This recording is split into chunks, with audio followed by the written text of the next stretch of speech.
Halo pengunjung setia Satu Tenda baik YouTube maupun website, juga para follower media sosial Satu Tenda. Ketemu lagi dengan saya untuk membuat kayak penjelasan singkat tentang pengeluaran saya selama touring Jakarta Sabang. Selama saya upload video murni tentang rekaman perjalanan, teman-teman bertanya berapa sih pengeluaran. Saya mengerti teman-teman pasti penasaran, pengen tahu berapa duit yang harus kita keluarkan ketika kita memutuskan untuk touring Jakarta Sabang.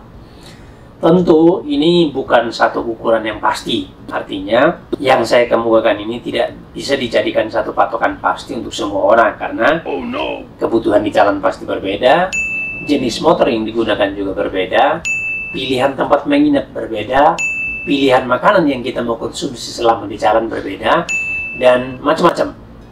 Dari item-item itu saja sudah pasti kelihatan, pengeluaran masing-masing kita pasti berbeda.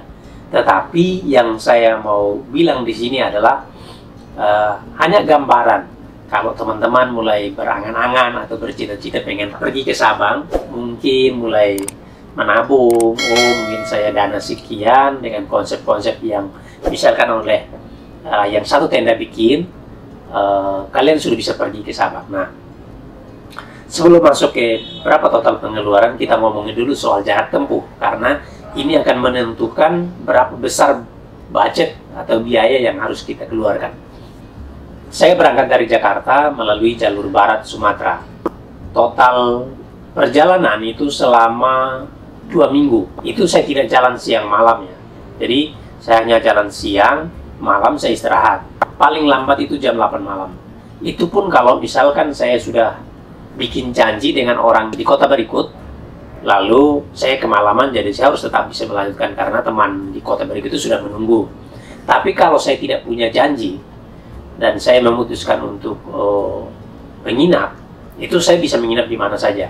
Nah, strategi-strategi itu dan berpengaruh terhadap biaya yang mau kita keluarkan dan akan menambah total dari budget yang kita perlukan.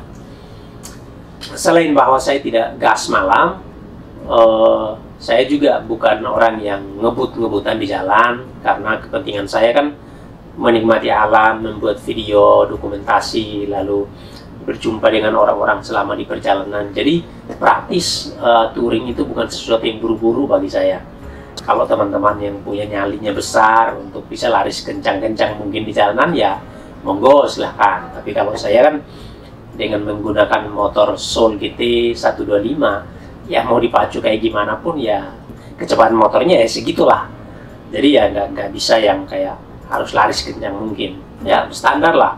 Kecepatan yang saya pakai rata-rata itu 80 km per jam. Ya kalau pas jalannya lurus lalu mengingat waktu udah semakin mepet, mungkin saya akan paksain sampai 90 sampai 100. Tapi kalau enggak ya 80, 70. Kadang kalau lagi pengen santai ya 60 lah.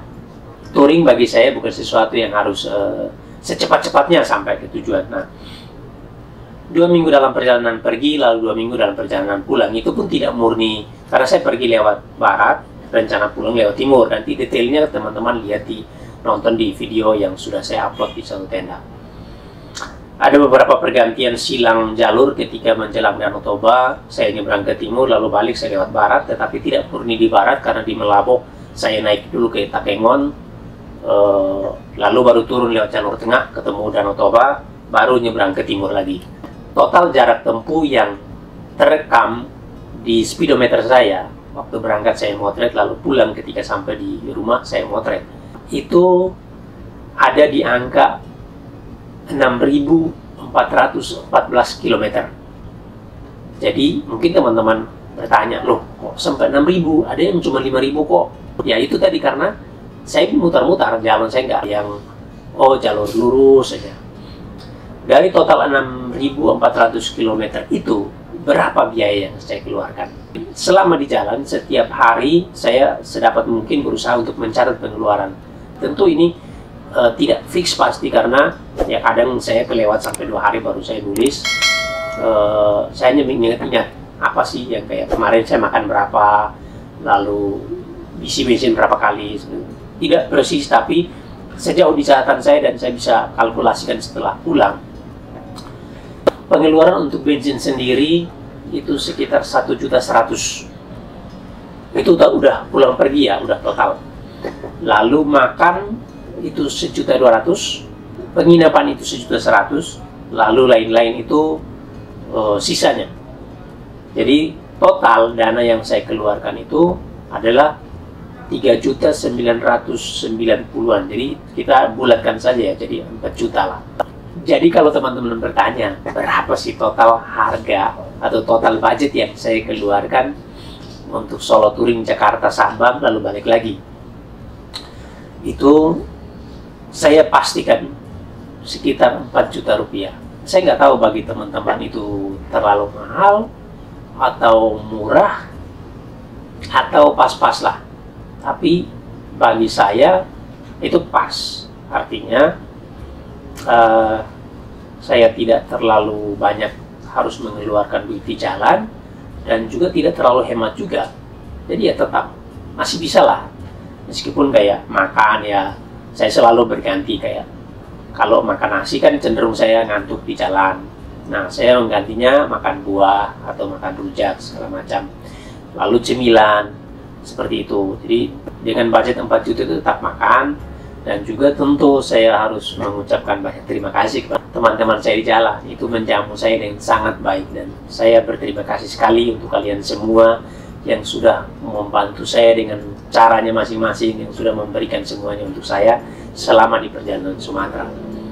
Tidak serta-merta lalu saya bilang bahwa, oh kalau teman-teman touring, ya nggak usah khawatir teman akan bantu. Enggak, kita nggak berpikir seperti itu. Kita tidak harus melimpahkan beban atau tanggung jawab kita kepada orang lain. Tetapi bahwa teman-teman selama di perjalanan, ketika mereka melihat kita di jalan, apa yang mereka punya, mereka memberikan ke kita. Kopi segelas, nasi sepiring, sayur sesendok, asik. Yang mereka bagikan ke kita berterima kasih. Saya berterima kasih. Terima kasih untuk kalian semua yang sudah membantu saya. Kurang lebih seperti itu. Kita bertemu lagi di video selanjutnya. Salam Meliuk, salam satu tenda.